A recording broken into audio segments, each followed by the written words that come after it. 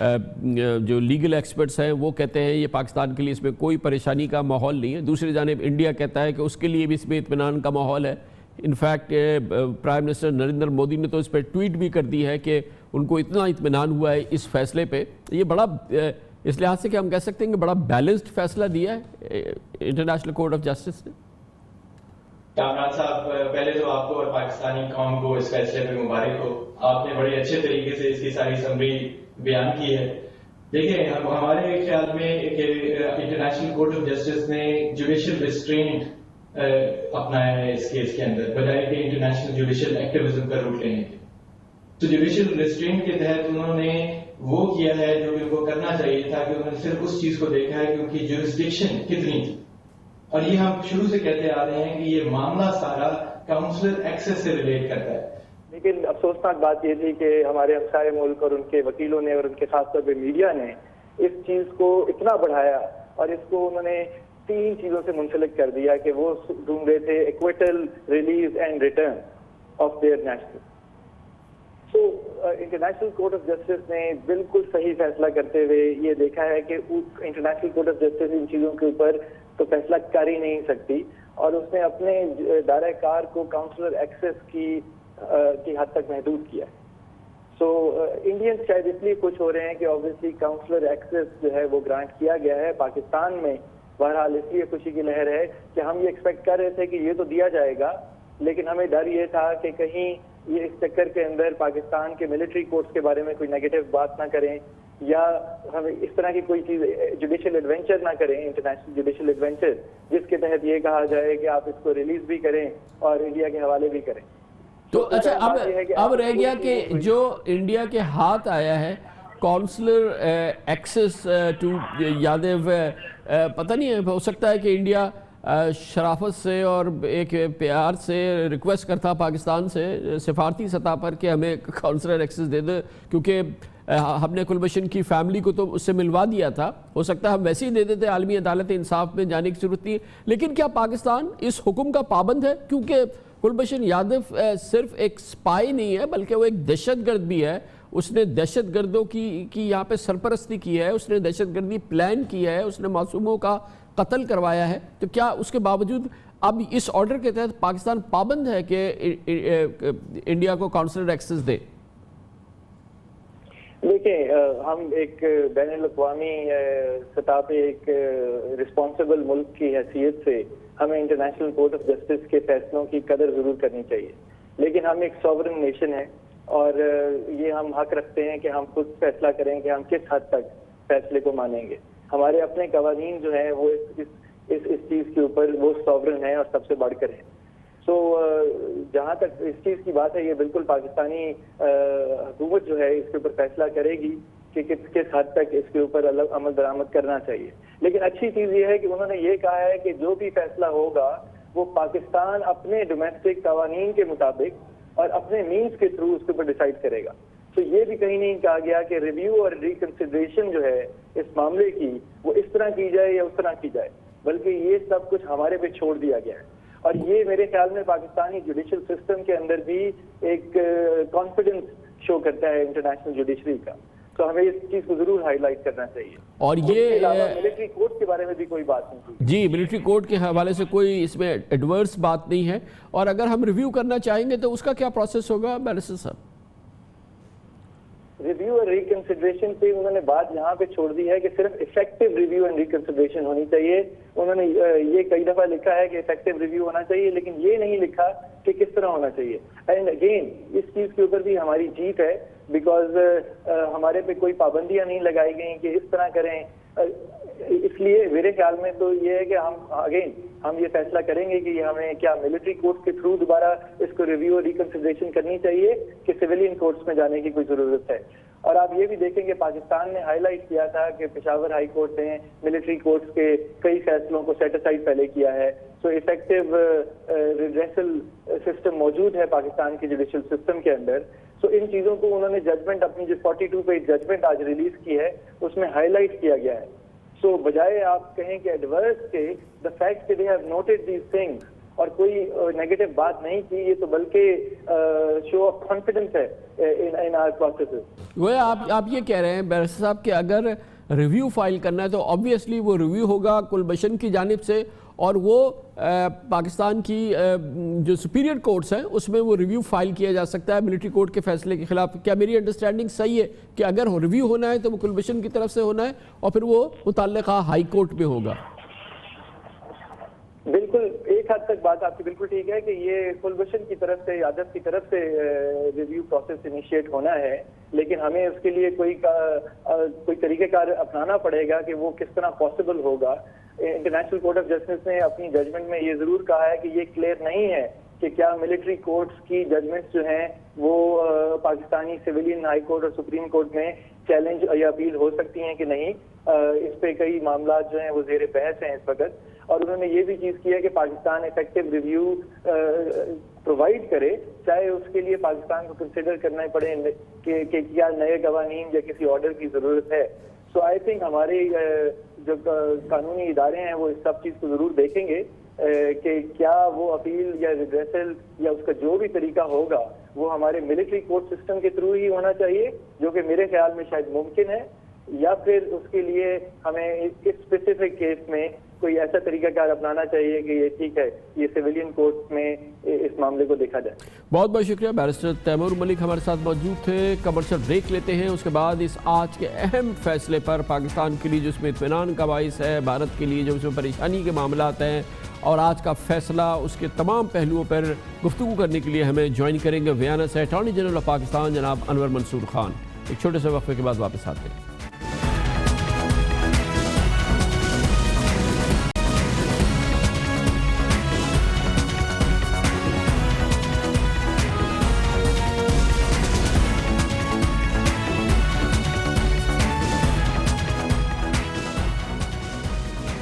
عالمی عدالت انصاف میں کلبھشن یادو کیس میں پاکستان کے لیے اطمینان بخش فیصلہ. بھارت کی سب سے اہم درخواستیں کہ کلبھشن یادو بھارت کے حوالے ہو جائے, سزا کا فیصلہ ختم کر دیا جائے. اہم ترین مطالبات عالمی عدالت انصاف نے مسترد کیے ہیں. پاکستان کے لیے ہر لحاظ سے ایک بہتر صورتحال پیدا ہوئی ہے. بھارتی جاسوس دہشت گرد پاکستان میں ہی رہے گا, اور اسی حوالے سے اب اگلے اقدامات پاکستان کو کرنے ہیں. عالمی عدالت انصاف نے یقیناً پاکستان سے کہا ہے کہ کاؤنسلر ایکسس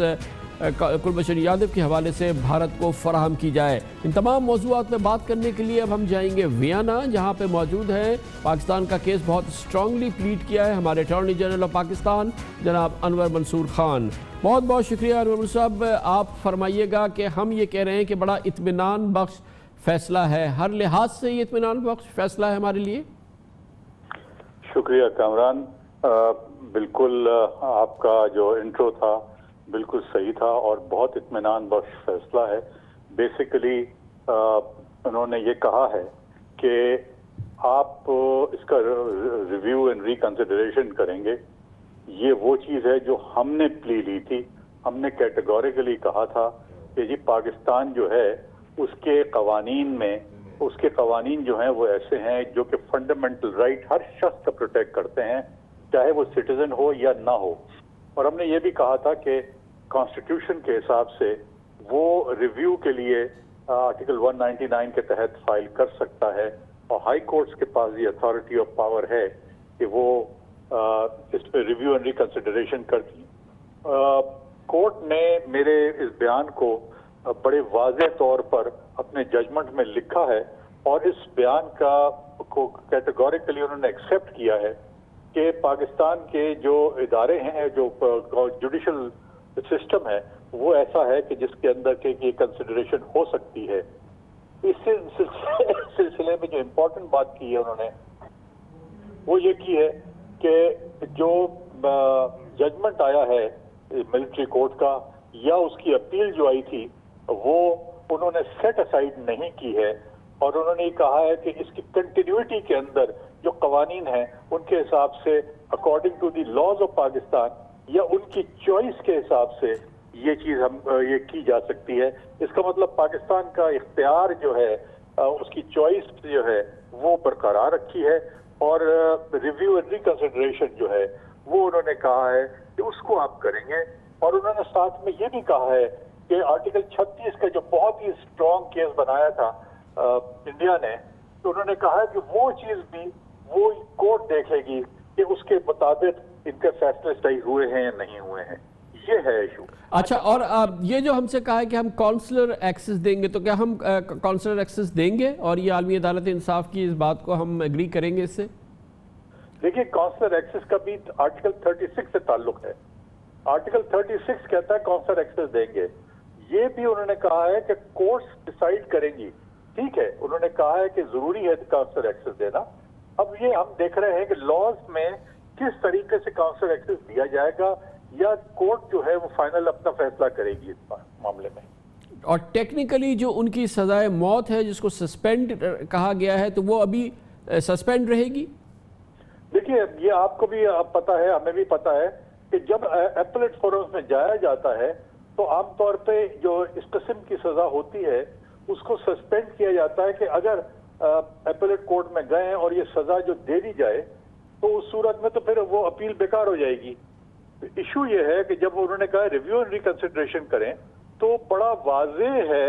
کہ یہ نیچرل کانسیکوینس ہے کہ جو سزا دی گئی ہے اس پہ امپلیمنٹ نہ کیا جائے. اس لیے کہ اگر امپلیمنٹ کر دیا اور ڈیتھ کی سزا دے دی انہوں نے تو پھر وہ ریویو اینڈ ریکنسیڈریشن نہیں ہو سکتا. تو بالکل اسٹے کنٹینیو کرے گا اور کنٹینیو کر کے جو بھی فیصلہ کرے گی کورٹ اس پہ عمل درآمد ہوگا. اور اب اگر ریویو ہے تو وہ اس کی اپیل جو ہے وہ کلبھشن یادو کو کرنی ہوگی، اور پاکستان کے قوانین کے لحاظ سے اس کا فورم جو ہے وہ متعلقہ ہائی کورٹ ہے. تو انہوں نے ان کا وکیل جو ہوگا اگر وہ نظر ثانی کی درخواست دینا چاہیں تو وہ متعلقہ ہائی کورٹ میں دے گی اور پھر ہائی کورٹ قوانین کے لحاظ سے اس کیس کی سماعت کرے گی. ایسے ہی ہوگا؟ دیکھیے، آرٹیکل 199 کہتا ہے کہ آپ کورٹ میں جا سکتے ہیں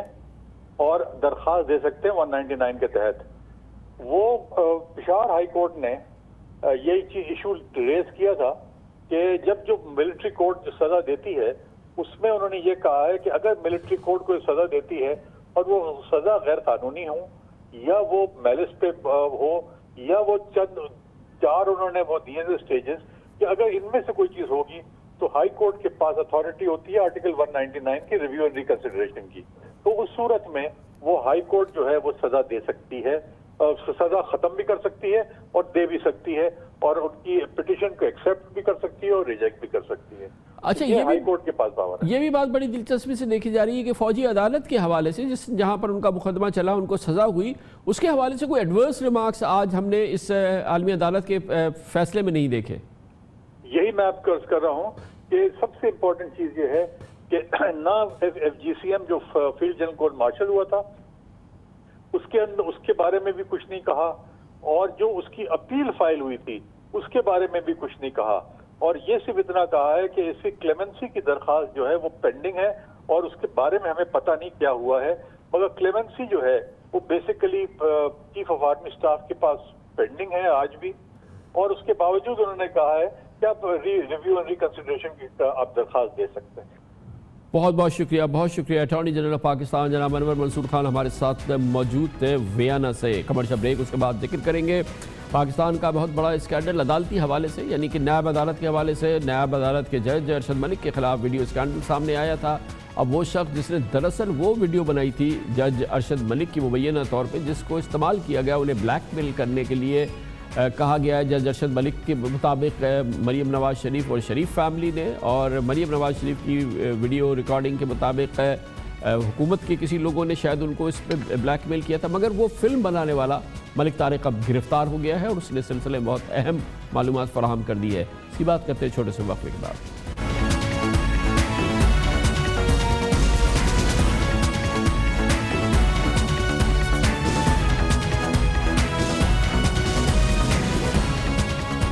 اسلام آباد کی احتساب عدالت کے جج ارشد ملک، جنہوں نے جناب نواز شریف کو پاناما کیس میں سزا سنائی تھی، ایک کیس میں بری کر دیا گیا تھا. اب ان کے حوالے سے جو سنسنی خیز ویڈیو اسکینڈل سامنے آیا تھا اس میں بہت ہی ڈرامائی موڑ آ چکا ہے. ابتدائی طور پہ یہ ویڈیو اسکینڈل اس وقت سامنے آیا تھا جب مریم نواز شریف نے پاکستان مسلم لیگ نون کی لیڈرشپ کے ساتھ ان کی